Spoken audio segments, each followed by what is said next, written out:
Yeah, away we go on the Friday edition, Mr. Relevant. I'm Alex Strouf with you from the Gerbil offices. One call, that's all studio at the Avenue in downtown Milwaukee. We'll talk Panthers, Packers. We will talk Jordan Love expectations. We will talk NFL trade deadline and everything week 9 in the NFL. JOSHY DiMaggio is here. Will Sommers is here on this Friday ahead of Packers, Panthers coming up at Lambeau Field on Sunday at noon. Do you believe in the concept of the trap game, JOSHY? The concept of trap game? Yeah, there wouldn't be a phrase for it if it wasn't a common occurrence in sports. Not everybody falls victim to a trap game, but there certainly are times throughout history and throughout football specifically where you can look and say, well, that team just lost to a far inferior team, and look on either side of that game, there was probably an issue or a big team or a big moment awaiting them. So, yeah, I believe in it. I think it's on the job of probably the head coach and the leaders on a team to not fall prey to that. But, I mean, Northwestern at 11 a.m.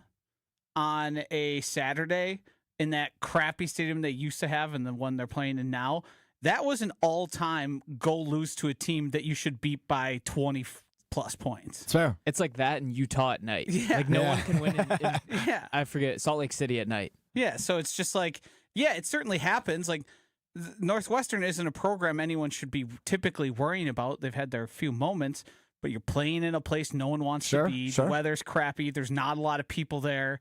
It's a trap. James chimes in. Okay, I let it go last time skipping the Bucks, but really no Bucks talk today. Why don't you stay posted, James? We'll get to the Bucks. That's what we missed this for. We're gonna get to the Bucks. Pink Bunny Man, he calls me. Kind of like Pink Pony Club. So do you view this Sunday game as a trap game setup for the Packers against the 4-4 Carolina Panthers, who I think their record is better than even, and I knew the record, but obviously than I anticipated, because I don't think they're a very good football team. I think they have some decent wins, and they had, obviously some nice stretches earlier in this season, but they got boat raced last week by Buffalo. And they've had some other bad losses, but I think their wins are like the Jets, the Steelers. They have just some like ugly, not very good wins. They're 11th in overall defense in terms of yards per game. They're one of the better passing defenses that the Packers have seen since their bye week. They're one of the better rush defenses they've seen all season.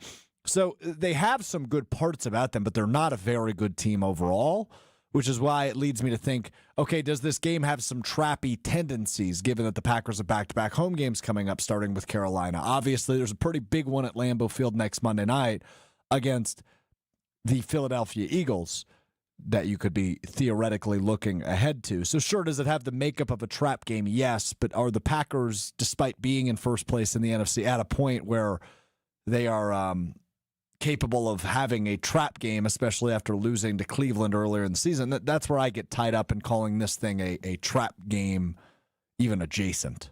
Well, here's the thing. There was a big game, again, as much as Matt LaFleur tried to downplay it, it was a big game against the Steelers. Even though the team's not that good, it was against a future Hall of Famer, a player who used to play there. So you got up for that game, even though as much as Matt LaFleur tried to downplay it. If you saw the guys on the field, they certainly seemed like they were playing in a big game. It was on Sunday Night Football. What makes the Panthers specifically a team that you could fall victim to, even though you're much better than, is their ability to run the ball. And if you can't get them off the field and they keep running it down your throat, you are going to have a very tough day. The good case to be made for the Packers is their wake-up calls came against the Browns, in which they lost, and the Cowboys, in which they tied. So there shouldn't be much need of, hey, let's not get too full of ourselves, because they've already been smacked across the face 2 separate times. So I don't think they're going to fall victim to it, but if you get to a spot where, well, I mean, it's Bryce Young and the Panthers, it's at home, like that's where that stuff will happen. I don't think they will. If the game's closer than we expect and it's still a game deep into the third or early in the fourth quarter, I wouldn't be totally shocked. I agree with that, but I mean, there's a lot of terms thrown around, and I mentioned it, I think, on Wednesday's show. I don't love the word identity when it comes to sports teams. I think it's a real thing, And I think teams can have their internal identity, but I guess when it comes to playing a football game, things can go awry very fast. That's just the world of which the NFL is. Another thing I've heard a lot about when it comes to the Packers, which in theory I guess is true, is they've, quote-unquote, played down to competition this year. They've played down to their opponent, which, sure, right? Losing to Cleveland is certainly playing down to a team that you shouldn't lose to. Playing worse than your competition, actually. In fact, that's a good point by you. Did they play down to the likes of Cincinnati, which was only a 9-point win? I think they did. Sure. So I think these things are true, but also sometimes you just play flat. Sometimes you just play like crap, and I think that's also what happened in those games. I don't know that it was necessarily playing down to the level of a team. I think it was just they didn't play well. It's as simple as that in my mind. Yeah, I mean, I think you're trying to parse very fine differences of opinions. I think the fact is the Packers are more talented and have shown the ability to beat some of the best teams in the NFL. But on certain days, they just decide they're not going to do that. If the loss to the Browns would have been, say, to the Lions instead, you wouldn't say, oh, they're playing down to their competition. They just got beat by a good team. The fact is, their best games this year have come against the best teams. And that's what makes them playing down to their competition. Because when they know, hey, this team has the ability to come out here and smack us across the face if we don't take them seriously and put up points, that's when they seem to be playing the best. Then my follow-up question would be, where does last week fall into that category? Or what category does last week fall into? I think it was Pittsburgh? A half of playing to your competition and then a half of, hey, let's effing go here. And that second half wasn't even competitive. No, it wasn't. Yeah. Oh, they looked really good. I think this week could be a week where they play the complete game finally. I mean, your work is cut out for you. You know Rico Dowdle's going to be the featured back. They're going to try to run the ball. You know that's what you're going to have to stop because their offensive line has been nothing short of atrocious, the Carolina Panthers, that is, and they're riddled with injuries. So as long as you can stop the run and let your pass rush get home, I don't worry about anything really offensively. That's really the only thing is stopping the run. Your work's cut out for you. This is the team that if you get out to an early lead or a 2-score lead on them, they're going to have a really hard time getting back. Because they're going to have to throw the ball. And Bryce Young is not very good. Yeah, they need their defense to keep them in this game. Yeah. Is ultimately what needs to happen. But if they get a lead and they can grind the clock, that's how you get yourself into a bad situation. And they might be able, and that might end up happening because like we talked about earlier this week, I think, looking at last year and comparing it to this year for Green Bay is – I was so big on they need to get out to the fast start. They need to get out to the fast start last year because I wasn't sure, how this team was built defensively. I don't know how this team was able to, orchestrate comebacks or play from behind because they ran through so much of their offense a year ago through Josh Jacobs. Whereas this year, I think the game is finally in the hands of Jordan Love, which we've been asking for, but I think it's finally fully there now. And we are at a point where, okay, if they don't get out to a fast start, that's okay. Because you see what happened in Pittsburgh, the second half, purely, effectively domination against Pittsburgh. You have more confidence in them there. So that's where I feel good about that, and that's where I feel good about this on Sunday. It might not be the perfect game or the complete game that Will alludes to. I hope it is because that has been elusive to them now through 7 games. But even if it's not that, just get out of there with a win, and I think you're happy you're still on top of the NFC at 6-1-1. What kind of start would you refer to it as the Bengals game, where they absolutely dominated them in the first half, but the score really didn't show it? What was it, 7-0 or 10-0 at half? 10-0, but they were absolutely killing them in every statistical team category. Is that the fast start that you're looking for? Is that a lead where you are comfortable because you know that they're going to handle it? Yeah, I think if you get a lead in this game, you're okay. If it's a 2-score lead, like it was 10-0 against Cincinnati, but never say never, I guess. But no, I would like to see, but I've been asking for this all season, is from 60 minutes to 0 minutes, dominate them. Put your foot on their freaking throat and win this game and dominate this game. I want it to look like it did on Monday night of Christmas last week against New Orleans. I think it was 34-0 at Lambeau. I want one of those. Right, I want Jordan Love slinging it early. I want Jacobs working early, and then hopefully fourth quarter it's the Malik Willis and Emmanuel Wilson show on offense. This is, to your point, Will, it feels like the next best opportunity for that complete game that LaFleur keeps asking for and that this team is looking for both offensively and defensively. But will it be that game? I'm not certain about that. My message to Matt LaFleur is let your team do the complete game. Yeah. Let them Don't be the reason they don't have a complete game. That's the biggest thing I'm interested to see is the play calling in the first half. I want to buddy. see if they just let it fly. Put the ball in Jordan Love's hands. Josh Jacobs is going to get the ball. 11 carries, at least. In the first half, you mean? Yeah. Yeah. 11, 12 carries. Nice little fly route to Romeo Doubs with a guy absolutely in his hip pocket that falls to the ground. What are you doing right now?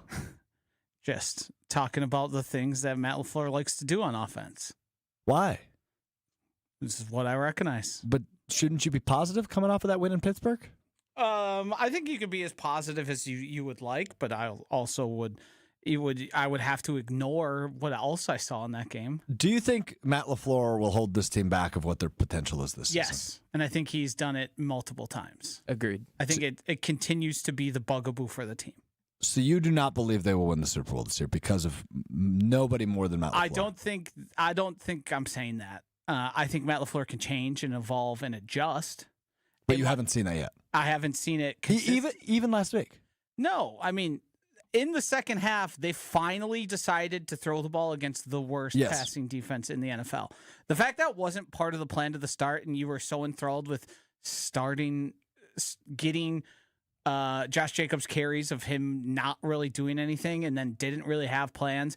You still force feed the ball to Romeo Doubs for every first couple drives. That is just going to happen, and the team just needs to go away from that. Mm-hmm. It was like that in the second half against the Cardinals, too. You felt Yes. like they finally were loosening up Jordan Love, finding Tucker Kraft down the field, and then they just reverted back to that Romeo Doubs 5-yard out, Josh Jacobs run up the middle for 2 yards. So that's why I'm interested to see if they can actually carry that over and continue that momentum. Yes. Josh Jacobs run, Josh Jacobs sweep, incomplete third To down, the short punt side. the ball. 3rd and 4, Like- Josh Jacobs pitch to the short side of the field, don't give him any space, gets blown up. You guys are The Packers are like now Not pretty making much me a happy on a Friday. 50-50. Okay, but you saw them play in the second half. You know that they have them in them. Right. It's just whether or not Matt LaFleur is going to allow them to play So like that. I guess my question is then, do you just want Love slinging it early, Joshy? Yes. I Now, want them to be more Do you aggressive. want them to involve Josh Jacobs at some point? Yeah, I think Heavily. Josh Jacobs has to be involved. Heavily featured? I think he should be a secondary portion. Here's this for an idea. How about you establish him in the second quarter after you've established the pass? That could also work. So do the You don't inverse of always- what they did all season. You do not last always year. have to establish the run first, contrary to popular belief. Right. Well, the popular belief would be Matt LaFleur's belief. I don't know if he knows this, but This being Matt LaFleur? yes, 2 of your first 3 plays do not have to be run plays. You can pass it There on is- second down. There is no rule. What about first down?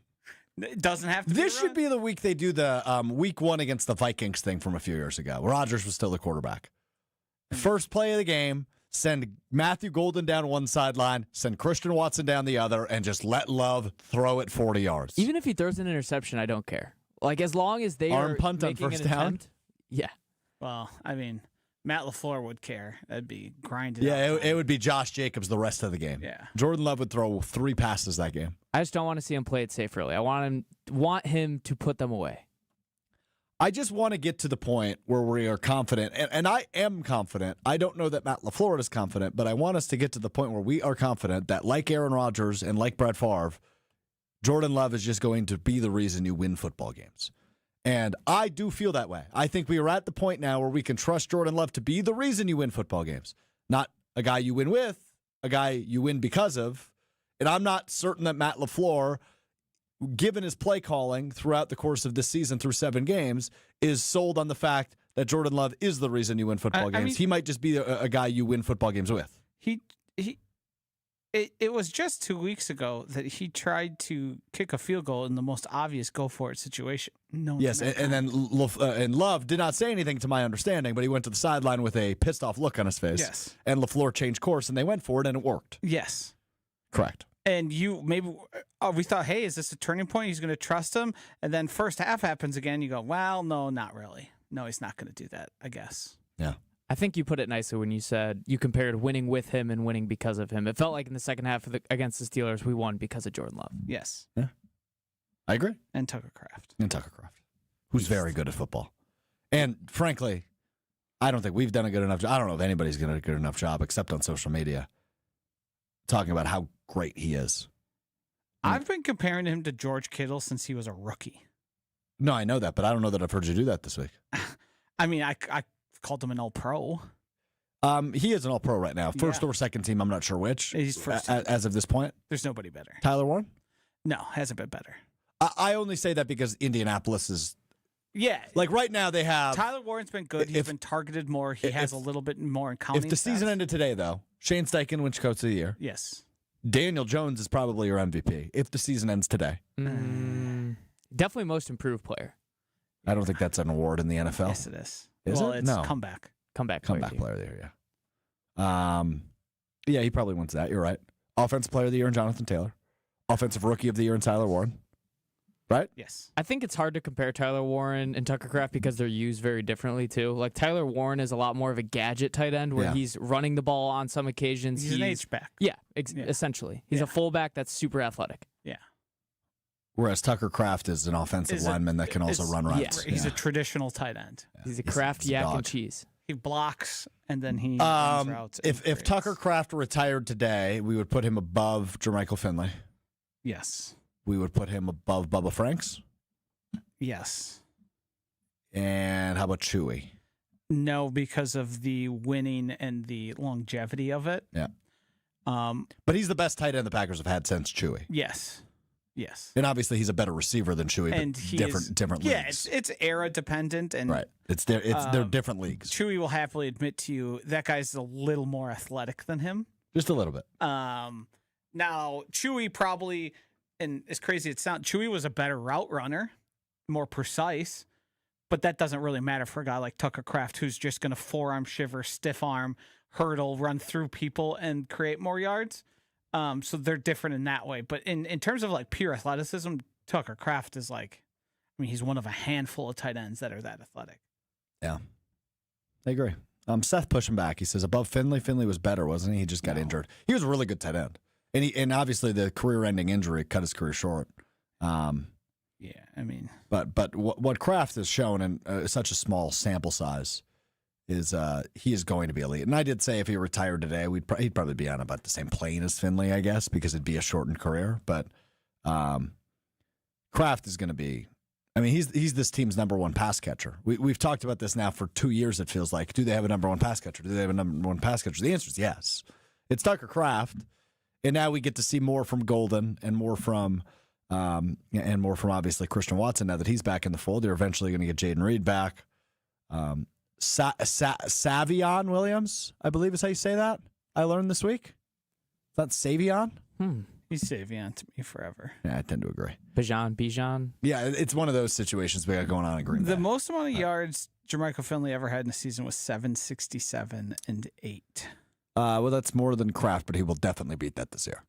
Yes. I mean, he might beat that by December. He had 92 targets in that season. Move on to some of the things that Matt LaFleur had to say today, as well as quick on the trade deadline again, like we did on Wednesday. We're entering effectively the second half of the season. It's November tomorrow. Bless you. It's November tomorrow. You got 2 months left effectively of football. This Sunday's game is about the halfway point for the Packers with the early bye week. Love has been really good to great all season long. A couple of crucial mistakes, but every quarterback makes those. It seems like those have gone away, at least since the Dallas game.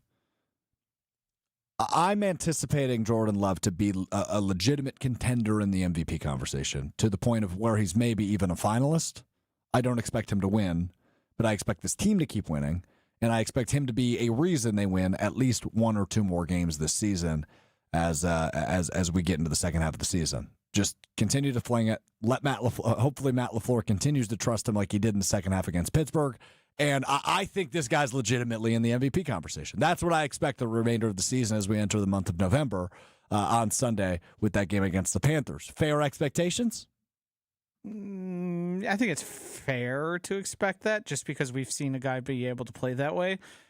I think it hinges largely on all the primetime games they have remaining and the ones they might get flexed into. If you perform big on a bigger stage, your counting stats are going to be less important than, say, you go in and absolutely truck the Philadelphia Eagles. That's going to do a lot for your MVP case. You certainly need to be more of a presence in that game and not that you need to have 365 yards and multiple touchdowns, but you need to be a focal point of the offense and you need to be sort of what the offense is running through.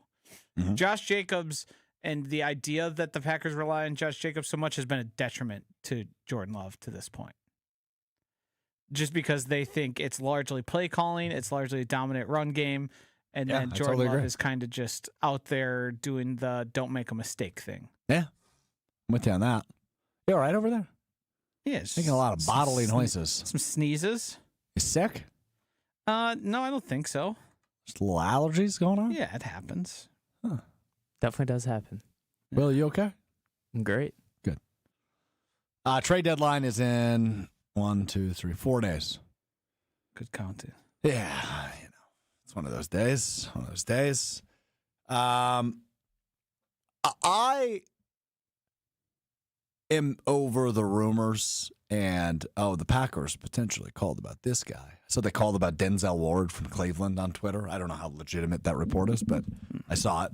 I agree they need a corner. I agree. And maybe they'll get one, or maybe they won't. Maybe Nate Hobbs will clean up his act. Maybe Carrington Valentine will continue to play well, and maybe Keyshawn Nixon recovers from a bad game in Pittsburgh. All maybes. But there is one thing about with the trade deadline coming up and with us talking about cornerback that I would like to address. I just want us all to acknowledge that maybe, just maybe, the Packers know what the hell they're doing. And maybe, just maybe, they know when to move on from guys. With the Ravens and the Dolphins playing last night on Thursday Night Football, and cornerback Jair Alexander again being a healthy scratch for the Baltimore Ravens, I think maybe those of you or those of us who said, maybe I don't want them to move on from Jair Alexander, which I don't think was any of us, but there are people that said that. Maybe pat on the back to Goody. Maybe hand up. The Packers might know more than me when it comes to that position. I understand. Weren't you all for him coming back? Wasn't that your thing? I on a lower deal. Yeah, I was okay. Yeah. I was open to it. I don't think I advocated for it because it seemed like it stretched on so long that, okay, if they're able to restructure the contract and it's like a no harm, no foul swing, then sure. But I anticipated this. A debate and then people being very anti, look who we've got. Well, what you have is guys who've been on the field thus far. Correct. And Jair hasn't been, but I also think it's more of a choice. Well, I believe this was his first healthy enact. Second in a row. He was healthy scratch on Sunday as well. Oh, really? I thought that was an injury-related one. Yeah, I mean, Goody said plainly when they said, well, would you consider bringing him back on a lower deal and just hopes he could get healthy? And he said, well, we've tried that the past couple years. Minus the lower deal, but yes. And I think all of us who were saying things like, I don't believe he's as injured as he says he is, and it's weird that he dropped out after 10 plays in Chicago, and it seems like there's something else going on besides just his health. I think we have some good evidence now. Yeah. Like, he's a football player. He certainly is dealing with injuries. He always is. But the Ravens have decided we'd rather not have you at all, which is problematic. Very problematic. So yeah, I get the angst and maybe the anxiety toward the Packers' current cornerback situation. I do get it. I hear you. But keep in mind, the Packers did make the right decision when it came to Jair Alexander, and they do know when to move on from players. They have been historically very good at that. Micah Hyde's like the one guy, and maybe a little bit of Casey Hayward. Those are really the only two guys we can say for sure were misses. Where they moved on from them too early, and they went on to have good second acts. Those were bad evals. But otherwise, like if you think about the guys we were upset about, Devontae Adams still has it. And maybe he'll do some good things in Los Angeles, but he wanted out, and they obliged. And then he went to Las Vegas, and it was bad. And then he forced his way to the Jets, and it was bad. And now he's having a little bit of a resurgence with a good quarterback in Matthew Stafford out in L.A. But that's what he wanted. He didn't want to be here anyway. I would say when you look at guys like Jordy Nelson, didn't really work out too well for him. When you look at guys who they've moved on from, it's been the right choice. Josh Myers, for example, is this year's example. And obviously Jair. From 2 years ago. John Runyon from 2 years ago. Plenty of linemen in the history where they've moved on too early. Or people claim they moved on too early, and it was the right move. I can already predict the next one. How are we going to let Jordan Morgan start at left tackle and let Rasheed Walker, he's been a guard, and then you know what's going to happen? Rasheed Walker is going to get like a secondary level starter money from the rest of the NFL. Jordan Morgan's going to go out there and be one of their better players on the offensive line. I like that you're not out on Jordan Morgan. And obviously, I don't think anybody is to the level they maybe were in the offseason now that he's been playing more at right guard. But I think they bungled the situation. Yeah, Green Bay Packers. Agreed. And the offensive line coach not knowing what he's doing, Dick Butkus. Luke Butkus. Luke Butkus. Asking a young guy who was injured most of last year to play every position besides center and really giving him no reason, and then having him play the best at left tackle, graded out of anybody in the preseason, and then telling him, hey, welcome back to right guard, actually no right tackle, actually left guard, actually right guard again. Yep. It's not. They bungled the situation. It's a good line.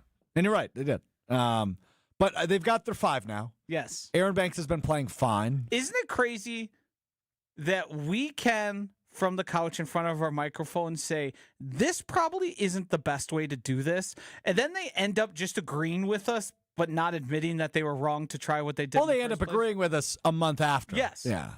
Nate Hobbs. I was saying Carrington Valentine's better since, like, the moment Nate Hobbs touched the field. Yeah, I'm actually really thrown off by the Nate Hobbs situation because he only played, 4 snaps last week? Yes. In Pittsburgh?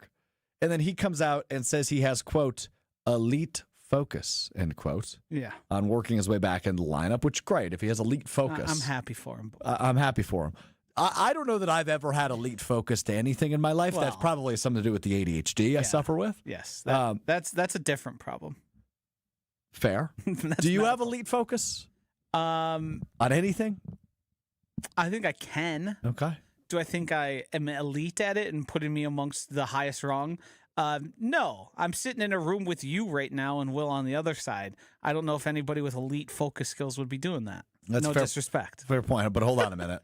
I know the guy in the room that you just alluded to probably is going to claim he has the best elite focus. Will Sommers, do you have elite focus? I'm always locked in. I mean, you guys know this. Stupid question. Next. Sorry about that. Air horn. You don't have it. I'm just kidding. Yeah, give me a second. I'm like I basically. Would you? Somebody with elite focus would have anticipated air horn. I basically live with the Limitless pill. I actually love that movie. For a guy that doesn't watch a lot of movies, Limitless, one of my favorites. Have I ever told you what my favorite movie of all time is? What? Oh, let me guess. Harry Potter. I've never seen Harry Potter. I've seen the first one. A couple weeks ago on Sunday Karma, Strouf referenced, we were talking about classic movies like Good Will Hunting, like great movies. He goes, yeah, like Harry Potter. Okay, that's not the conversation we were having. It went Godfather, Good Will Hunting, Harry Potter. No, they were asking me what movies I had and hadn't seen before. You referenced Harry Potter as being one of the best movies. Just classic series. Classic series I haven't seen. It is a classic. No, it is not. Harry Potter absolutely is a classic. If they started making movies in 2000s, it'd be a classic. It's not a classic. You got to go back to like the 80s, 90s. It was a great movie. I think it's a classic. There's a bunch of classics. Never seen it. Okay, anyway, back to the question. Have I ever told you what my favorite movie is? Because I classically, if you've listened to me for years, you know I really don't watch movies. I watch sports. It's all I watch. Draft Day? Love that movie, but no, not my favorite. It's not a sports movie. It's going to be like a rom-com or something. It's not a rom-com. It's more of a, I guess I don't really know what category it falls into. It's not a documentary, but it's about real-life events based on a true story. Forrest Gump? No. Do like that movie, though. I have seen that one. Definitely a true story. Much newer than Forrest Gump, but probably about a decade plus old now. I've watched it. So basically, our only hint is that it's a nonfiction movie that's not a documentary. Yes. All right, that narrows it down. I don't know if you've realized it, but I've checked out.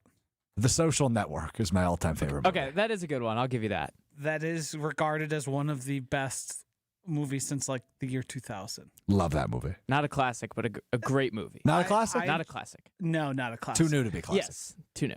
Enjoyable movie. Jesse Eisenberg's, done movie. Jesse Eisenberg's in a new movie now. Now You See Me, Now You Don't 2 or something? It's not new. No, it's coming out like next week. Now You See Me has been around for a while. Well, it's a series. I Okay. understand that. But Jesse Eisenberg Yes, the is in newest it. edition is coming out. Yes. I like the guesses coming in on YouTube. Lance says The Blind Side. That's not a bad guess. Matthew says The Titanic. Never seen The Titanic. I have seen Blind Side. So, anyway, good derailment. Okay, let's get to Halloween because Matt LaFleur. Was it good? No. Matt LaFleur. In his press conference today, so Jason Wallers is the Packers head of PR. So he deals with the media and whatnot. And he fed our buddy Rob Demovsky, friend of show, a question to ask LaFleur about Halloween and how he feels about Halloween. And, well, this is how that went over. Since you didn't know what hat you had on, do you not know what your Halloween costume's going to be? It's Halloween, huh? Got a big discussion with this with my assistant Daryl. I was like, I don't give a if it's Halloween. All right, we're trying to win a game. Period. Well done, Wallers. So he says, well done, Wallers, because he figured out that was a Fed question. But I don't give a bleep if it's Halloween. Goes on to say, yeah, it's just a Friday in the NFL. That's what it is. I weirdly agree with this take by Matt LaFleur. Halloween is definitely one of those holidays where if I fell asleep for 24 hours and missed the entire day, I wouldn't care. Not missing a thing. I actually agree, despite my get up today. I don't know what you're talking about. I just think that I think that when you talk about the NFL and the holidays that affect it, like Thanksgiving and Christmas. They obviously build into their schedules, hey, you should spend time with your family. Halloween, it's like, well, you have kids. If you guys want to trick or treat, those are usually at night. If you guys want to do something like this, but hey, guess what? We've got work to do. If I had my choices, we wouldn't celebrate it in this office at all. Well, hold on. It is the one holiday we celebrate in this office. Right, and I would remove it. We don't celebrate Labor Day? Neither you or Will was at the party last night. Nope. I was working. Good for you. I was doing anything else. It was good. I didn't dress up though for the Halloween party. Oh, thanks. I was really curious on whether or not you dressed up for the Halloween party. You guys are my biggest haters today. I don't know what you're talking about. That's the second time you've said that now. I just not a Halloween guy. Never have been. Never will be. I did enjoy going trick or treating with my friends. All right, time out. True or false? Just true or false. Either of you can answer this. True or false? There was an exchange via text message between the two of you talking bleep about me today. True or false? True. Read it. 100%. Read it right now. I'll just give the context. So when I first saw you this morning, you were in a little bit earlier. Poopy pants. You seemed a little out of it. You seemed tired, maybe a bit grumpy. I wasn't grumpy. It just seemed that I was way. just on You my might have first just cup of been coffee. tired. Yeah, it happens. I'm not faulting you for that. But I just told Josh, I was like, we might get a grumpy Strouf on a Friday today. Like, that's rare. I've never seen that before. Sure. And then all of a sudden... You're more subdued than normal, Yes. let's be honest. I haven't had my soda yet, my afternoon soda yet. He re-enters the office. I'm not going to address what he's wearing, but what he's currently wearing. And it was like... a mood change. Yeah, he drank the nectar of the gods. He was saying hello to every single person, staring them down, making sure that they saw his costume. He was circling the market manager, Greg Scalzo's office, looking at him while he was in a meeting, trying to get acknowledgement of his costume. It was a full 180. Yeah. So that was what the text exchange. I just said, Strouf's back. That's not what you said. You said what? You and Ben Brust have so much in common. What'd you say? Let me pull it up. It wasn't Strouf's back. I literally said, never mind, Strouf is... Dude, I've actually accomplished a lot today. I've had a busy day. Giving everybody the, Huh? I didn't do that. I didn't do that. I'm a silly, funny, goofy guy. I am. Look at me. I'm silly. You being a Halloween hater makes sense. I'm surprised for Will, to be honest with you. I'm not a Halloween hater. I just wouldn't rank it highly in my holidays. And Like I wouldn't dress like that. Are you? So I am aware I of do a like party. Halloween though. Like, I think it's cool. It's a Friday, so Fine. I am aware you are attending a party this evening. Yeah. Are you wearing a costume of some sort? Yes. Is it low effort? Yes, but also it's creative and good at the same time. I've told Josh. I don't want to tell you. I want to keep it a surprise. No, that's fine. I will see you there. I'm wearing this, so spoiler. No. I know. Gonna have to deal with this all night, man. Rob Domofsky, by the way, then ended the press conference, which made me think, I actually meant to text him, I forgot to. I imagine he's also not a Halloween guy, despite living in the burbs and likely passing out candy tonight. Here is how Rob Domofsky ended Matt LaFleur's press conference this evening. Happy Halloween. Happy Halloween. Yeah, that's about it. This guy's love to josh around. Love that from Rob. He definitely said that so it would get picked up on the mics. Was it on KBN that Rob told the story about his kids like terrorizing? No, not terrorizing, but yes, it was on KBN. So he told us that his kids, he was stopped by one of his neighbors who he didn't know earlier this week. And they say, hey, your house is one of my favorites. And it's because his kids, who are now both in college, from the second story of their house, would chuck Halloween candy. I mean, that's terrorizing. No, they liked it. The kids liked it. Well, yeah, because they're kids, but you're still. It's not like Diary of a Wimpy Kid when they have like water balloons and they're throwing them at the kids. They're not chucking them at the kids. You're still not doing what is customary. But you're giving them candy. Well, yeah, but you don't want Halloween to be repetitive, do you? That is what Halloween is. Yeah. It is the most. Oh, this is a good question from Matthew, actually. Can we get the NFL countdown music? All right. Matthew asks, how would you guys rank major holidays based on this conversation? Now, I don't want to rank like the Christmases, the Thanksgivings. I want to rank what we view as in Wisconsin as drinking holidays.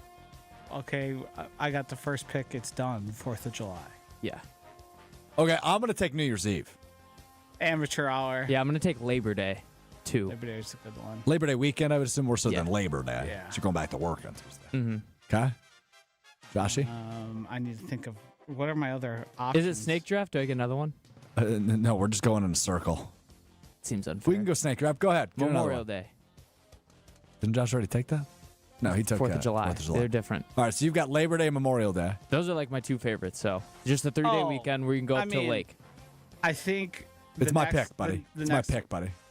I was the middle, wasn't I? No, you were first. Oh, You took 4th of July. oh, okay. All right, Crazy this my guy pick. doesn't know how a snake draft Yeah, works. unbelievable. Fantasy football guru doesn't know snake draft. St. Patrick's Day, give it to me. Yeah, Cinco. That's a good one. That was a miss. Cinco. Oh, Cinco de Mayo. Yeah. You get another pick. Uh, I don't know how many are left. yeah, we're Underrated, great one in the chat. I'll say it just because it might be the only one. Blackout Wednesday? Yes. Yeah. The night before Thanksgiving. I could make a case for this one. It's not the same type of drinking, but people definitely do get after it. A Valentine's Day. Yeah, I was actually thinking about that. Yeah, That's I'm with you on probably that. There's definitely some liquored up people walking out. Not to put her business on the street, but my girlfriend's birthday is the day after Valentine's Day, so we don't really celebrate Valentine's Day. It's usually that's our Blackout Wednesday to Thanksgiving. Was there any significance for that story being told to us? No, it means I just operate like it's any other day, you know? Have a few. I'll take Halloween. Go ahead, Will. Last pick. I don't know what's left. Yeah, I don't know if there's any. Let's see what I've got here. I got New Year's Eve, St. Patrick's Day, and Halloween. oh, I got one. suck. National Tight Ends Day. Yeah. Did you get after it on Sunday? Hypothetically, I would have liked to. Oh, yeah, you were here, weren't you? It's here all night. Bad pick. But National Tight Ends Blackout Day. Wednesday Good goes reason. undrafted. It's a by good the way. reason. Blackout Wednesday went undrafted. Well, I said it, but It's not actually a holiday. yeah. I mean, it kind of is a drinking holiday. I honestly think, being completely honest, St. Patrick's Day was the steal of the draft. Yeah, Thank you. well, Appreciate That that. is that that was is the one I a wanted. A couple misses are coming in from the chat. Lance says March Madness Thursday, which is a great pick. ooh, that is a great pick. Well, if I was allowed to pick just any day, I Yeah, could I have mean, came up I with thought- dozens. I thought we were Matthew going chimes in with calendar. Super Bowl Sunday. That's technically it. I mean, that's a holiday. Yeah. I would argue that one's not great. Super Bowl Sunday's a good No, day. I got to work on Monday. Yeah. Yeah, but like... It's like I got to do all this drinking for what? For what? To feel horrible and I have to work. To the feel next day. horrible about my Yeah. I football haven't team. drank for a Super Bowl since 2011. Really? Yeah. You? Yeah. I got work in the morning. I've had work every time. Yeah, but you haven't had a few casual beers? Nah. What's the... I don't buy that for a second. Casual beers suck. Yeah. Casual beers do suck. I'm never- That's not true. That's not true. I'm very rarely am I a casual cocktail to myself person. Really? Wait, so you don't do Super Bowl parties? No. Party on a Sunday night? Crazy. You're a weird cat. Weird cat. I take my profession very seriously. I can tell. Did you hear that, Craig? You can probably tell how all of that's us are Craig. dressed. Send Who that to takes Craig. it more seriously? Craig, just remember who dressed up for the holiday you asked us to dress up for. Just remember that. Send it to Craig now. No, I almost, if I don't have the Monday off, I'm never drinking on that Sunday unless it's like a brunch and I'm going to be done by like 6 p.m. I got to go one actually that we missed. Opening day. Yes. Sure. I Good took one. opening know day both off of you this year. guys We're We're out for opening day. Yeah, I've had libations on opening day. It was my first opening day while living in Milwaukee this year. Whew.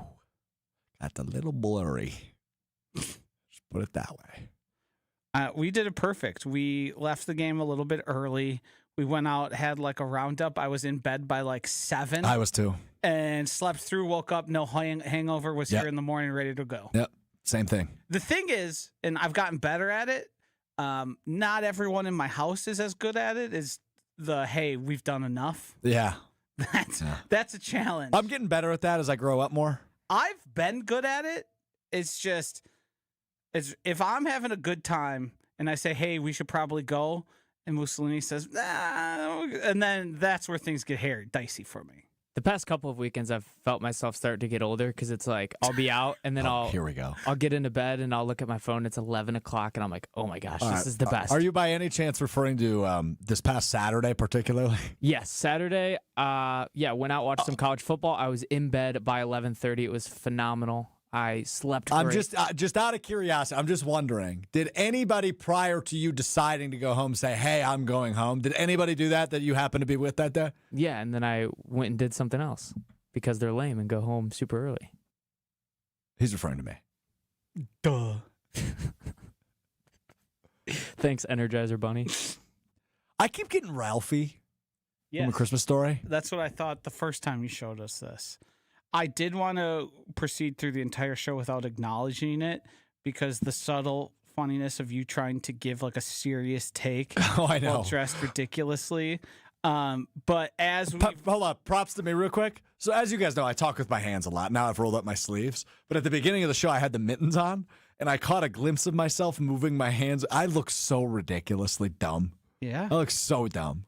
But the thing with you is subtlety isn't really your strength, so I knew it was going to be very difficult to avoid talking about your costume. We've avoided outside of what I just said. Yeah, and then I saw the Halloween topic and I said, "Oh, we're screwed." We haven't really talked about it. No, Well said, Rob. Well said. We haven't really talked about it. We've mentioned it like 4 separate times. Week 9 in the NFL is coming up. Well, I guess it's already underway as the Dolphins lose to the Ravens on Thursday night, fire their general manager. Mike McDaniel will remain the head coach of the Miami Dolphins, at least through the end of the season, it sounds, is the plan down in Miami. I think they should hang on to him. Thoughts? Why are you asking me a Mike McDaniel opinion? No, he doesn't deserve his job. All right, that was that. His team sucks. And that's Dolphins talk. He can't get his quarterback to play decent. His offense falls apart constantly. Josh, I wasn't actually looking for a real opinion. I was He's just a kidding. fraud, and I look forward to him wearing green and gold. I do too. It is funny how their GM mutually agreed to part ways the day after a loss. Basically, the chairman said, "You're fired," and he said, "I agree to being fired." Yep. That's how that goes. I don't think we're keeping Mike McDaniel necessarily means the same thing in a week from this Sunday. Yeah, that's true. All right, week 9 picks. We need an update on the standings. We need to get Hunter's picks in. It is Packers-Panthers on Sunday. We'll pick that game straight up. And then everybody's got to pick an underdog they think will win. I think we're all going to look at the same one, though, so we need to address that before we get to picks. Yeah, so we had a big turn in the standings last week because I believe each of us selected the same underdog, and then 2 of us picked the Packers, 2 of us picked the Steelers. So there's a little bit of movement. It's me and Strouf in first place, 8-7-1. Wow. JOSHY and Hunter tied for last or second place at 7-8-1. Oh, so this is all within a game. Yeah. Like the That's combination fun. of what we picked last week made this so much closer because we overlapped a lot. So I think I got I forget who I picked. I think we all You and Hunter picked the Packers. We all lost our underdog, but me and Hunter won because we picked the Packers. Yeah, me and Josh and picked then you the guys Steelers. both went 0-2. So Good for us, Joshy. All right, before we get to our picks, I want to address something. I think we should throw this out there. The Broncos are underdogs to the Texans. I think we should ban that pick this week. I would not have picked that one. Josh, were you going to pick that one? I looked at it. No, that wasn't my plan. Did Hunter pick that one? He did not. Okay, then maybe I'll just take it, but I think we should ban it anyway. He picked the other chalk one, which was the Bills playing against the Chiefs. I don't know if that's chalk though, because that's not what I'm picking. It's chalk. Okay. Chalk. And he picked the Packers to beat the Panthers. And he picked the Packers. Okay, you will. Actually, no, you're not in last place. You're in first place. Josh, it's your turn to pick. Yeah, it's your box, your tee box. Loser. Whoa. Yeah, loser. Dork. Do we know? You're not as good as us. Is He's up there. Is Joe Flacco playing? We don't know that yet. That'd be a Are fun. you picking the Packers or the Panthers? Don't do it. Let's start there. I mean, I picked the Packers, obviously. Don't do this to me. I know what you're doing. Do it. I know what you're doing, and it's not funny. I think you should do it.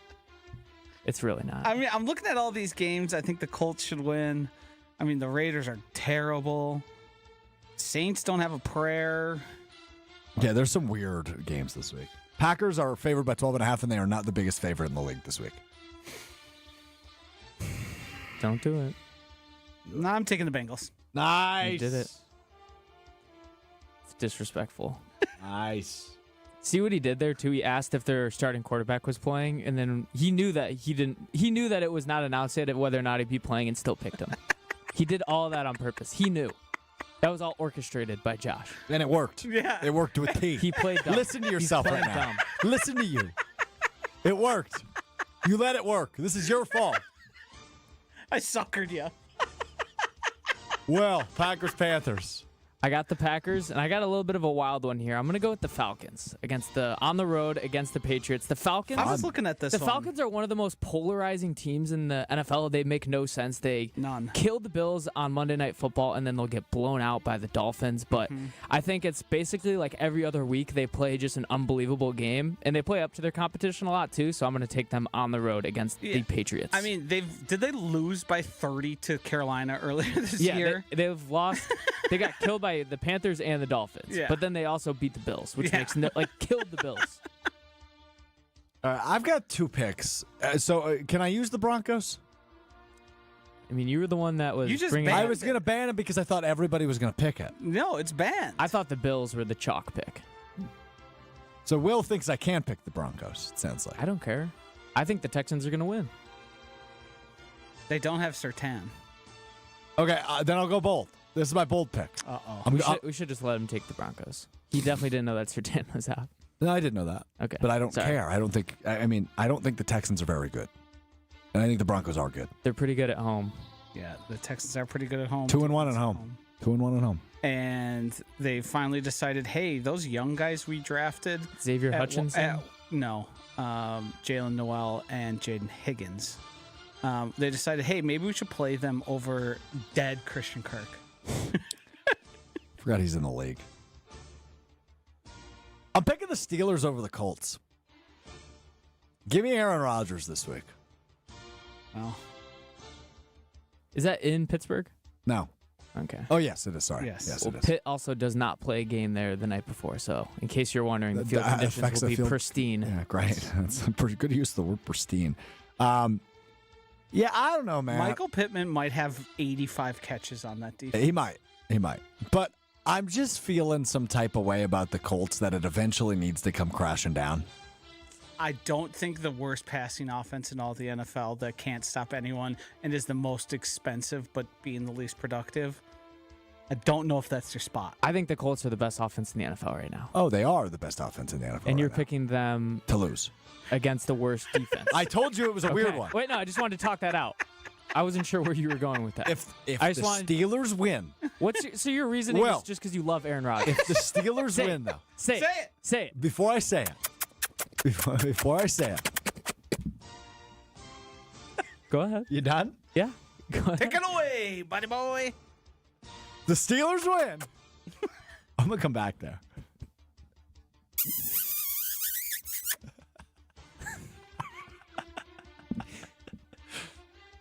I get the Steelers. What are you gonna do? Come back here and eat a carrot, rabbit? Yeah, you rascal. You wascally wabbit. All right, just to recap. Hunter. Hunter's got the Bills as his underdog, and he picks the Packers. Josh?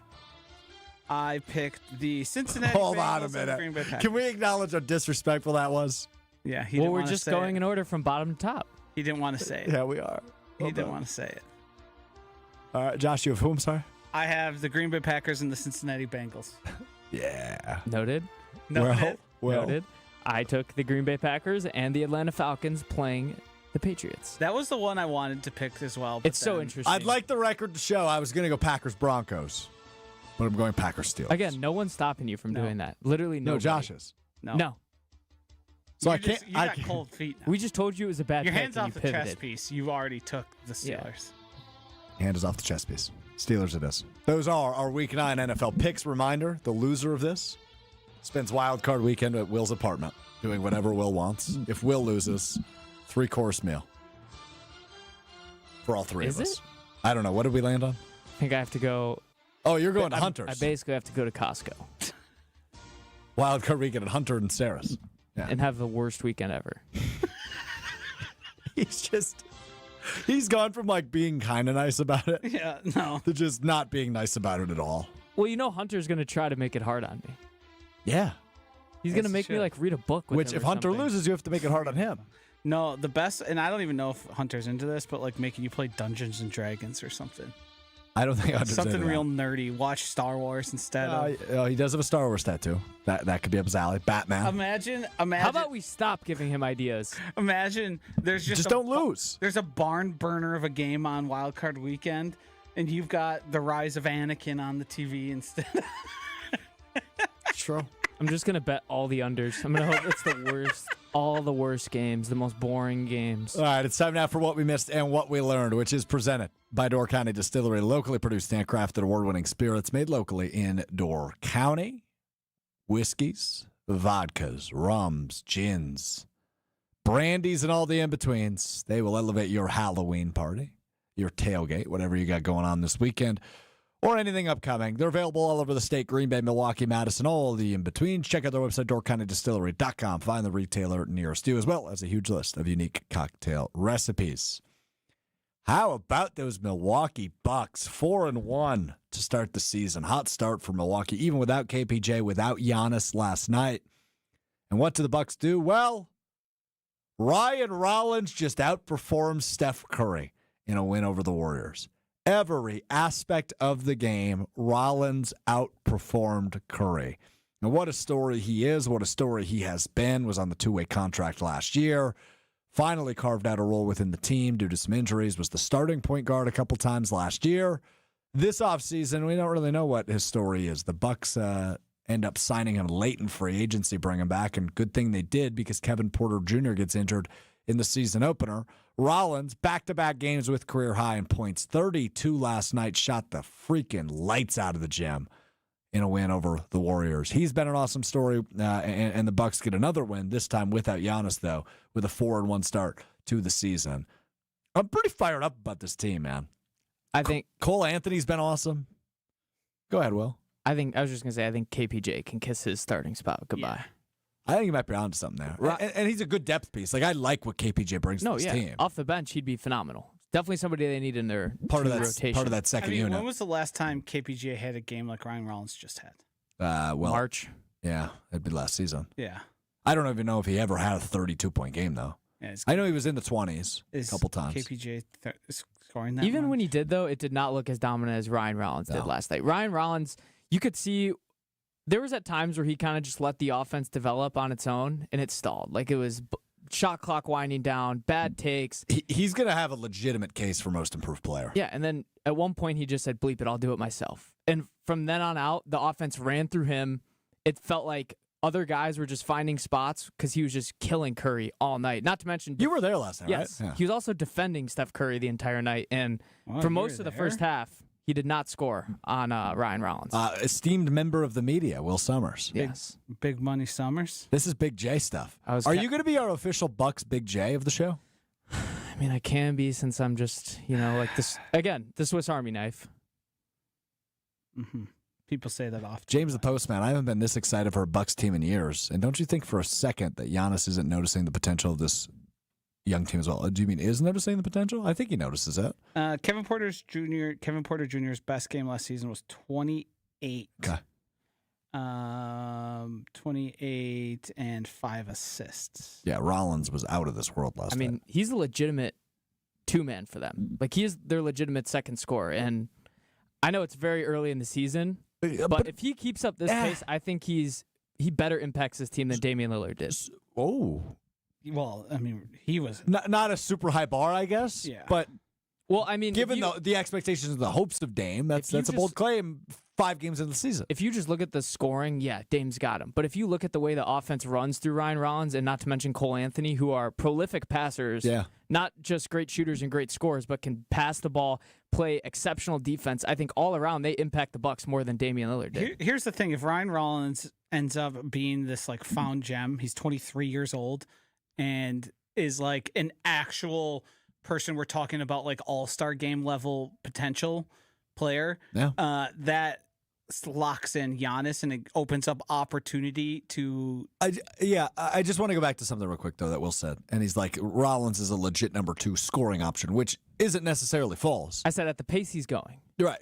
But I think the makeup and the construction of this team is important to acknowledge that stuff like this is happening so early in the season. Now, Rollins obviously has about a half a year established within the system due to his tenure last year, but this is a different look team, right, with the Miles Turners of the world.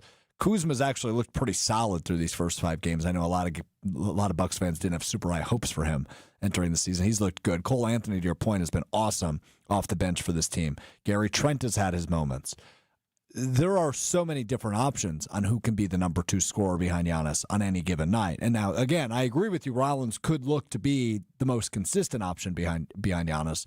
But you've probably got 5 or 6 guys, maybe even 7 guys, where you could make a legitimate case of, oh, he was the second leading scorer that night. That makes sense, which is a good makeup. It's reminiscent a little bit of the Pacers, a team that has knocked the Bucks out of the playoffs each of the last 2 years. They're younger, they're faster, and they're deeper than they've been in prior seasons, despite some injuries here early in the season, which is a good sign. I think it's a little different than saying, like, oh, you never know which wide receiver is going to have the most amount of yards.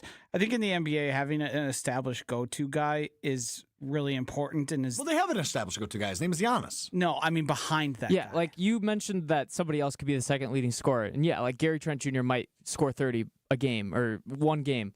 But consistently, he's not going to do that. Yeah. Consistently, he's going to be around 10 points. So if Ryan Rollins could be this guy that's consistently putting up 20, and I do love Miles Turner, but I don't think he's the second scoring option on this team. If you watch him play, he's the type of guy where he's just always in the right place at the right time. He's never going to take over a game like Ryan Rollins did last night. But defensively, he's awesome. But that's all you want in a third option from Miles Turner, is a guy that's open in the corner for threes and finding himself in good spots for offensive rebounds. The situation you want, and it's unfortunate it had to go this way, but people age and get injured, is you want a Chris Middleton. Mm-hmm. And those are very difficult to come by. They're very expensive usually to find on the free agent market. But if you have a homegrown one or one that came for very cheap and you're able to keep that guy around and establish some sort of role for him where he's actually scoring and there's no guessing or who's the hot hand. It's we go Giannis, and then we go Rollins, and then that's a totally different game because that's how it was when Giannis and Chris were here and they were playing so well. Yeah. No, you're right about that. I think a clear hierarchy is important for major successful teams. Yeah, I agree. So we will see. They got the Kings tomorrow at Fiserv Forum before kicking back up next week. But to tip off the month of November, it is my guy Russell Westbrook coming to town with the 1-4 Sacramento Kings. I love Russell Westbrook. That's my dude. Westbrook. Yeah. I mean, he's like their 6th leading scorer, I think, this year through 5 games. There is no singular athlete more irrelevant that's been discussed more on this program than Russell Westbrook. Oh, that's not true at all. So true. So true. More irrelevant? To what we're doing here. If we I'm sure there's athletes that have been mentioned more. if we don't limit it to athletes, Jordan Hudson. Russell Westbrook gets brought up like 40 times a year on this program, and it's never. Well, it's my favorite player. What's wrong with that? Because he doesn't move the needle here for anything. Yeah, but I didn't say I'm not analyzing his game. You just anytime you can bring up Russell Westbrook, I will do it because he's my favorite player. There was like maybe a week he was semi-relevant because there was the Bucks might tiny maybe go get him. rumor. Yeah, true. Yeah. All right, well, what'd you learn? I don't have any words. Sorry, I was way too caught up in that Ryan Rollins discussion. I learned that Ryan Rollins is him. I'm fine with that. Sorry. I'm fine with that. 6-7. Did we discuss that being the word of the year, or did that happen after our program? Extensively. Okay. We did a whole segment on You're it. right. You're right. We did. Hello. That's what you learned. That's what I learned. We did a whole segment on something I forgot about. I was seeing red that whole day. Remember, You're a Bulls fan?